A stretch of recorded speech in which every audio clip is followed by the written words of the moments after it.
Y en la letra decimos de esta manera: oh Gálatas insensatos, con exclamación. ¿Quién os fascinó para no obedecer a la verdad? A vosotros, ante cuyos ojos Jesucristo fue ya presentado ciertamente entre vosotros como crucificados. Dice el versículo 2: esto solo quiero saber de vosotros. ¿Recibisteis el Espíritu con E mayúscula, refiriéndose al Espíritu Santo de Dios, por las obras de la ley o por el oír con fe? Versículo 3: ¿tan necios sois? Habiendo comenzado por el Espíritu, ¿ahora vais a acabar por la carne? Versículo 4 y último. Dice: ¿tantas cosas habéis padecido en vano? Si es que realmente fue en vano. Cuando nosotros conocemos el corazón de Dios, no hay por qué pedir, solamente damos gracias. Amén, gloria a Dios. Pablo muestra un tono de voz fuerte. Al escuchar su tono en el Espíritu, se escucha el origen, el cual produce en él su indignación. Oh Gálatas insensatos, insensatos. Insensato es el sinónimo de necio, desatinado, imprudente, irrazonable. Una persona insensata se considera como una persona inmadura, un necio. Cuando dice, oh Gálatas insensatos, está diciendo necios, inmaduros, imprudentes, irrazonables, desatinado. Y dice, ¿quién os fascinó para no obedecer a la verdad? Cuando habla de la verdad, está hablando de la verdad del Evangelio de Cristo. Y él dice, tan necios sois. ¿Por qué necios? Porque ya conocían la verdad. El tono de voz en esta escritura, él dice necios. ¿Necios por qué? Porque ya habían escuchado el Evangelio, ya conocían la verdad, sabían de la gracia y la obra que Cristo había hecho por ellos en la cruz del Calvario. Conocían la obra de Cristo y la tomaban en poco. Pisoteaban la sangre de Jesús. Por lo tanto, el apóstol Pablo dice, oh Gálatas insensatos, necios, inmaduros. ¿Quién los fascinó? La palabra fascinar es básicamente quién los engañó, cómo se engañaron. Habiendo comenzado por el Espíritu, ahora vais a acabar por la carne. Una vez más, dejaron de confiar en la provisión de Dios.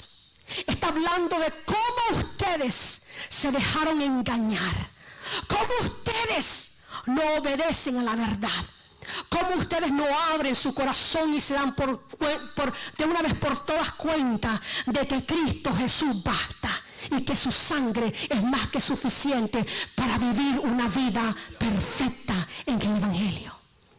Ellos no entendían eso. Al parecer no lo entendían. Lo habían escuchado, pero tenían un problema. No querían obedecer a la verdad. No querían someterse en cuerpo, alma y espíritu. Amén.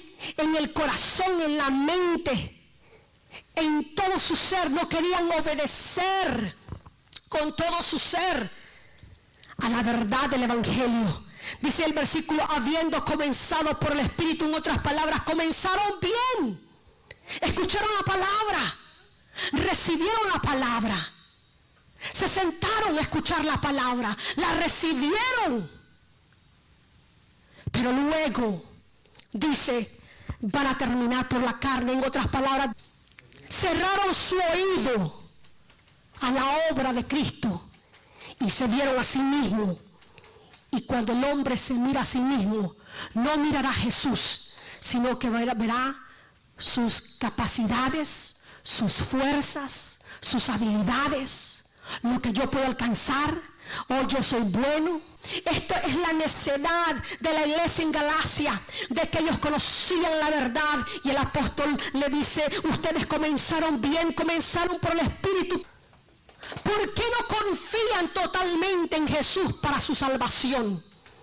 ¿Por qué no confían en la sangre de Jesús por completo para su salvación, para su eternidad? En la provisión de Dios, en el sacrificio de Jesús, nosotros encontramos absolutamente todo lo que nosotros necesitamos. No hay nada que usted necesite fuera del sacrificio de Jesús. No hay nada que usted y yo necesitemos fuera del sacrificio de Jesús. Dejaron de confiar en Dios, en su provisión, y comenzaron a confiar en ellos mismos. Hebreos capítulo 9 versículo 22 dice que sin sangre no hay perdón de pecados. Si nosotros quitamos a Cristo de todo lo que nosotros hacemos y anulamos el sacrificio e ignoramos la sangre de Jesús, la cual es poderosa y eficaz para limpiarnos y hacernos aceptos delante del Padre, no queda otra cosa más que un hombre pecador como lo era antes. Porque el capítulo 9, versículo 22 de Hebreos dice claramente que sin sangre no hay perdón de pecados. No puede haber salvación sin la sangre de Jesús. No puede haber redención sin la sangre bendita del Cordero Santo, el cual nos ha congregado este día en este lugar y por el cual nosotros estamos aquí ahora. La gente que practica el pecado no cree en Jesús y en su obra. Primero de Juan capítulo 3 versículo 8. Veámoslo rápidamente. El apóstol dice lo siguiente: el que practica el pecado, no dice el que comete un pecado, el que cae en pecado, no dice nada de eso. El término aquí es claro. ¿Cuál es el término que usa? El que practica el pecado. Entendemos que una práctica es algo continuo, habitualmente, que se hace. Entendamos una cosa y entendámoslas muy bien, y esto es importante, y el apóstol se toma este tiempo no para avergonzar a la iglesia en Galacia. El apóstol Pablo no se toma este tiempo para causarles un mal rato a la iglesia. El apóstol se toma este tiempo para asegurarse que ellos que han recibido la gracia y que han gustado de la sangre de Jesús y que cuando la recibieron se gozaron, pero luego la refutaron y dijeron: vamos a volver a lo de antes. El apóstol Pablo, el primer y más importante propósito de todo predicador, al igual del apóstol Pablo en este momento, es de que nuestra predicación no sea en vano, sino que cuando nosotros predicamos a Cristo y nuestra audiencia entienda que lo que predicamos es esencial, es importante para sus vidas. Que sus vidas cambie, que transforme el corazón suyo y el entorno de su vida y su familia entera reciba el nutriente esencial para lo que el hombre necesita en esta tierra. El apóstol dice en 1 Juan capítulo 3 versículo 8, dice: el que practica el pecado es del diablo, porque el diablo peca desde el principio. Note que la frase que usa una vez más, hago hincapié esta frase: practicar. Dice que practica el pecado es del diablo. Y si es del diablo, no es de Dios. Si un creyente practica el pecado, no es salvo. No es salvo. Y tenemos bases aquí. El apóstol Juan dice: el que practica el pecado es del diablo. Porque el diablo, ¿por qué? Porque el diablo peca desde el principio. Todo lo que el diablo sabe hacer es pecar. Pecar. Y como dice la Biblia, el Hijo del Hombre vino para salvar lo que se había perdido.